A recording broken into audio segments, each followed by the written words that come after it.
AI ব্যবহার করে কিভাবে আপনারা আপনাদের নর্মাল ফটোকে একদম প্রফেশনালভাবে এডিট করবেন। আসসালামু আলাইকুম, আশা করি সবাই ভালো আছেন। আবারও চলে আসলাম আপনাদের মাঝে নতুন একটি ইন্টারেস্টিং ভিডিও নিয়ে। আজকের ভিডিওর মাধ্যমে আপনারা খুব সহজেই খুব সুন্দর এবং আকর্ষণীয় ফটো এডিটিং করতে পারবেন। তো চলুন কথা না বাড়িয়ে ভিডিওটি শুরু করা যাক।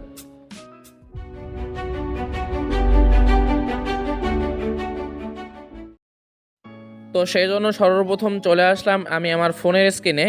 তো আপনারা যেহেতু ফোনে এডিট করবেন সেজন্য ফোনে চলে আসলাম। এখন আপনারা যে কাজটি করবেন, আপনাদের ফটো যদি একটু ঘোলা বা ক্লিয়ার না হয় তাহলে আপনারা যে কাজটি করবেন, চলে আসবেন প্লে স্টোরে।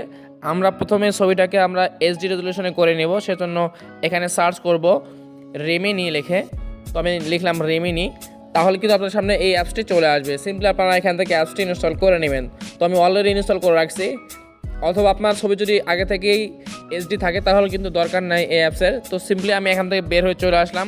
এখন অ্যাপসটা ওপেন করলাম। তো অ্যাপসটা ওপেন করলে আপনার সামনে কিন্তু এইরকম একটা অপশান চলে আসবে ইনস্টল করার পরে। সিম্পলি আপনারা গেট স্টার্ট এখানে একটা ক্লিক করে দিবেন। তো এখানে ক্লিক করলে আপনার সামনে কিন্তু এইরকম একটা অপশান চলে আসবে। আমাদের নেট একটু স্লো। তো উপরে দেখতে পাচ্ছেন স্কিপ নামে একটা অপশান, এখানে একটা ক্লিক করে দিবেন। তো এখানে ক্লিক করে আপনারা অ্যাকসেপ্ট অল অ্যান্ড কন্টিনিউ এখানে একটা ক্লিক করে দিবেন। প্রথম নাম্বার যে অপশানটি রয়েছে, এরপর কন্টিনিউ এখানে একটা ক্লিক করে দিবেন। তাহলে কিন্তু আপনাদের অ্যাপসটি ওপেন হয়ে যাবে। বা এখান থেকে আপনারা চাইলে জেন্ডার সিলেক্ট করতে পারেন। তো আমি এখান থেকে মেল সিলেক্ট করলাম।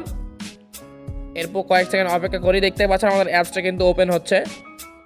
এরপর সিম্পলি উপরে দেখতে পাচ্ছেন ক্রস আইকন, এখানে একটা ক্লিক করে দিবেন। তো এখানে ক্লিক করে আপনার সামনে কিন্তু এইরকম একটা অপশান চলে আসবে এবং উপরে দেখতে পাচ্ছেন কন্টিনিউ টু অ্যাপ, এখানে একটা ক্লিক করে দেবেন এই অ্যারো আইকনে। এখানে ক্লিক করলে আপনারা এখান থেকে অ্যালাউ করে দিবেন, তাহলে কিন্তু আপনার গ্যালারি এখান থেকে শো করবে। তো আপনাদের দেখানোর জন্য জাস্ট আমি গুগল থেকে ফটো ডাউনলোড করেছিলাম। তো এখান থেকে আমি অ্যাড করলাম ফটোটি।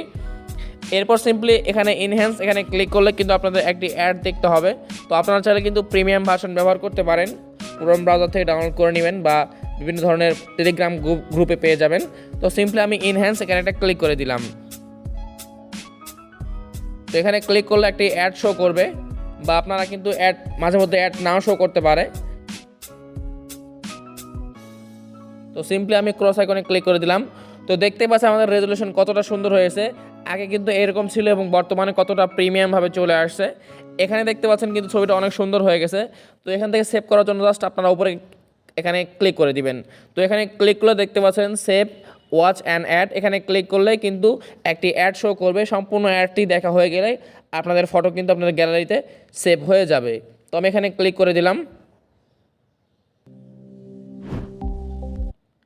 তো সিম্পলি দেখতে পাচ্ছেন পুরো অ্যাড দিয়ে দেখার পরে আমার ছবি কিন্তু আমার গ্যালারিতে সেভ হয়ে গেছে। এখন আমাদের দ্বিতীয় যে কাজটি রয়েছে, আপনারা আবার চলে আসবেন, এখান থেকে ব্যাক দিবেন। তো এরপরে আমাদের দ্বিতীয় কাজটি হচ্ছে কীভাবে আপনারা ছবির ব্যাকগ্রাউন্ড রিমুভ করবেন, কীভাবে সব কিছু চেঞ্জ করবেন। তো সেক্ষেত্রে আপনাদের আরও একটি এআই অ্যাপস প্রয়োজন পড়বে। সিম্পলি চলে আসবেন প্লে স্টোরে। এখানে আপনারা সার্চ করবেন ফটো লিপ লিখে, তাহলে কিন্তু অ্যাপসটি আপনারা পেয়ে যাবেন। তো আমি সার্চ করলাম এবং দেখতে পাচ্ছেন শুরুতে কিন্তু চলে আসছে photo leap, photo editor, AI art. আপনারা সিম্পলি এখানে থেকে ওপেন করে নেবেন। এরপর উপরে দেখতে পাচ্ছেন ক্রস আইকন, এখানে একটা ক্লিক করে দিবেন। তো এখানে ক্লিক করে আপনার সামনে কিন্তু এরকম একটা অপশান চলে আসবে, সিম্পলি এডিট ফটো, এখানে একটা ক্লিক করে দিবেন।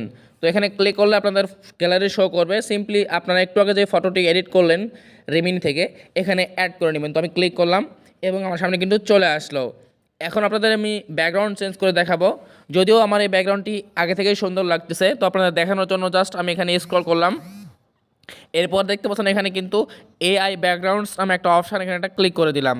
তো এখানে ক্লিক করলেই দেখতে পাচ্ছেন আমাদের ছবি কিন্তু স্ক্যান করতেছে। তো কয়েক সেকেন্ডের মাধ্যমে কিন্তু আপনাদের ছবির ব্যাকগ্রাউন্ড পুরোপুরি একদম আকর্ষণীয়ভাবে চলে আসবে। তো দেখতেই পাচ্ছেন আমাদের সামনে কিন্তু ব্যাকগ্রাউন্ডটি চলে আসলো। এখান থেকে কিন্তু অসংখ্য ব্যাকগ্রাউন্ড পাবেন। আমি যদি এখান থেকে আরও একটি ক্যাম্পাসে ক্লিক করি তাহলে কিন্তু আমাদের ব্যাকগ্রাউন্ডটি চেঞ্জ হয়ে যাবে। দেখতে পাচ্ছেন ছবিটা অত সুন্দর এবং আকর্ষণীয়ভাবে চলে আসছে। এখান থেকে কিন্তু আরও অসংখ্য অপশান পাবেন। আমি যদি এখান থেকে আরও একটি ক্লিক করে দেখাই আপনাদের, দেখতে পাচ্ছেন ছবিটা কিন্তু একদম নিখুঁতভাবে কিন্তু অ্যাড হয়ে গেছে। এরপর সিম্পলি আমি এখান থেকে ক্লিক করে দিলাম। তো এখানে কিন্তু আরও অপশান পাবেন এখান থেকে আপনারা ব্যাকগ্রাউন্ড চেঞ্জ করার জন্য। সুন্দর সুন্দর আপনারা আপনাদের পছন্দ মতো এখান থেকে আপনারা ব্যাকগ্রাউন্ডটি চেঞ্জ করে নেবেন। এরপর আমি রাইট চিহ্নতে ক্লিক করে দিলাম। এরপর এখান থেকে আমি ছবিটা সেভ করে নিব। এখন আমি আবার এখান থেকে ব্যাক দিলাম। এখন যে কাজটি করব, আমি একটু ব্যাক দিব এখান থেকে। এরপর আমি চলে আসলাম একটু নিচে, এখানে দেখতে পাচ্ছেন এআই এক্সপেন্ড নামে একটা অপশান, আমি এখানে একটা ক্লিক করে দিলাম। তো এখানে ক্লিক করার পর আমি ছবিটি এখান থেকে আবার অ্যাড করে নিব। এরপর সিম্পলি আমি একটু টেনে এভাবে বড় করে নিব। এরপর সিম্পলি আমি উপরে দেখতে পাচ্ছেন অ্যারো আইকন, আপনারা চাইলে কিন্তু এখান থেকে রেশিও সিলেক্ট করতে পারেন বা কোন সাইজ নিতে পারেন, আপনারা কিন্তু এখানে দেখতে পাবেন। তো আমি এটা সিলেক্ট করলাম। এরপর সিম্পলি অ্যারো আইকনেতে ক্লিক করে দিলাম। তো এখানে ক্লিক করলে দেখতে পারবেন কিন্তু ছবির পুরোপুরি সাইডটা একদম এআই দ্বারা পূর্ণ হয়ে যাবে। দেখতে পাচ্ছেন কত সুন্দর এবং আকর্ষণীয়ভাবে কিন্তু চলে আসলো। আপনারা কিন্তু এখানে 3টি ছবি পাবেন, তো যেটা পছন্দ সেটা আপনারা এখান থেকে সিলেক্ট করে দেবেন। তো আমি এটা রাখলাম। এরপর আমি রাইট চিহ্নতে ক্লিক করে দিলাম। এরপর আমি সেভ করে নিলাম। এখন আপনারা যে কাজটি করবেন, এটা আরও এইচডি করার জন্য আবার চলে আসবেন এই অপশানে। এরপর উপরে দেখতে পাচ্ছেন এনহ্যান্স নামে একটা অপশান, এখানে একটা ক্লিক করে দিবেন। এরপর সিম্পলি আপনারা ছবিটা এখান থেকে আবার অ্যাড করে নেবেন। তো অ্যাড করে নিলেই কিছুক্ষণের মধ্যেই কিন্তু আপনাদের ছবিটা একদম পুরোপুরি হাই কোয়ালিটিতে কনভার্ট হয়ে যাবে। তো আমরা একটু অপেক্ষা করি কয়েক সেকেন্ড। তো দেখতে পাচ্ছেন ছবিটা কিন্তু কত ক্লিয়ারভাবে চলে আসছে আমার সামনে। এরপর আমি জাস্ট এখান থেকে ছবিটি সেভ করে নেব, এখান থেকে ক্লিক করে সেভে ক্লিক করলাম, তাহলে কিন্তু আমাদের ছবিটা সম্পূর্ণ এইচডি কোয়ালিটিতে সেভ হয়ে গেল। তো এইভাবে কিন্তু আপনারা খুব সহজে খুব সুন্দর এবং আকর্ষণীয় ফটো এডিটিং করতে পারবেন শুধুমাত্র এই 2টি এআই অ্যাপস দ্বারা।